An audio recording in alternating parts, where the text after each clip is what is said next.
So educational linguistics is understanding the role of language in learning.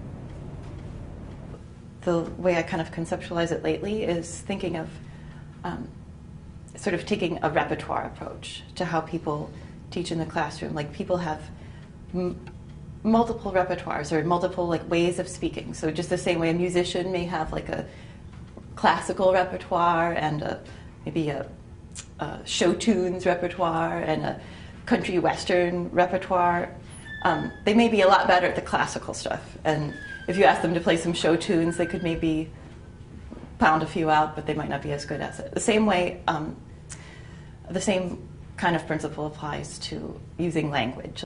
So everybody has a range of languages that they use, and even if you think of yourself as a monolingual English speaker, you also have multiple repertoires. So part of communicating is being able to shift your repertoire according to who you're addressing, right, or who you're trying to communicate with.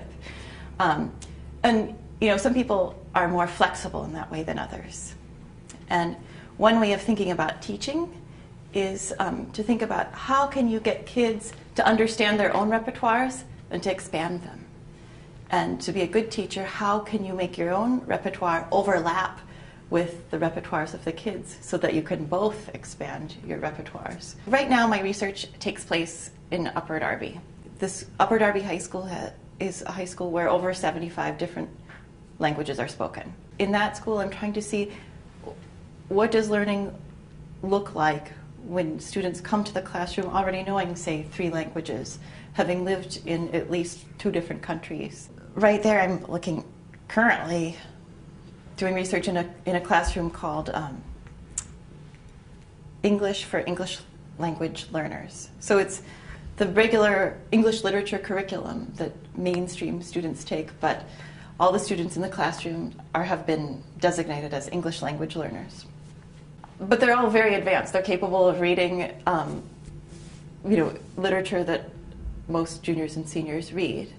The difference is, I would say, the more important difference is not that they're English language learners, but that they have massively multilingual background. Well, there are 12 different students from 10 different countries. Pakistan, Afghanistan, Dominican Republic, Bangladesh, Liberia, Sierra Leone.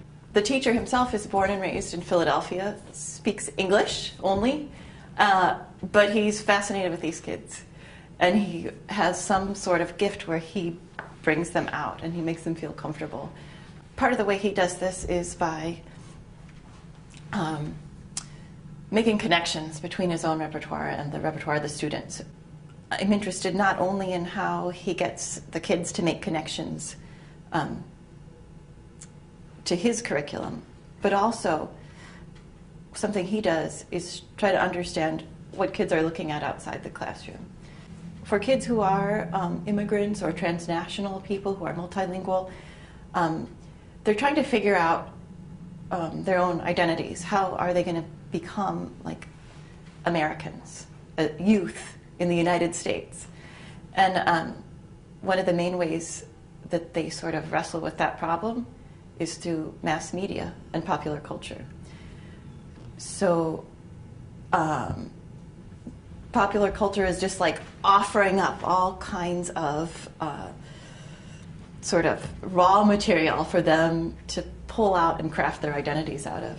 So part of what I'm interested in looking at in this population is how that negotiation happens both for students and the teachers, and what actually is the teacher's role going to be in the sort of a more like transnational, multilingual, globalized world, which is what most schools are like today if you go in them. I'm Betsy Rymes. I'm an associate professor of educational linguistics at Penn's Graduate School of Education.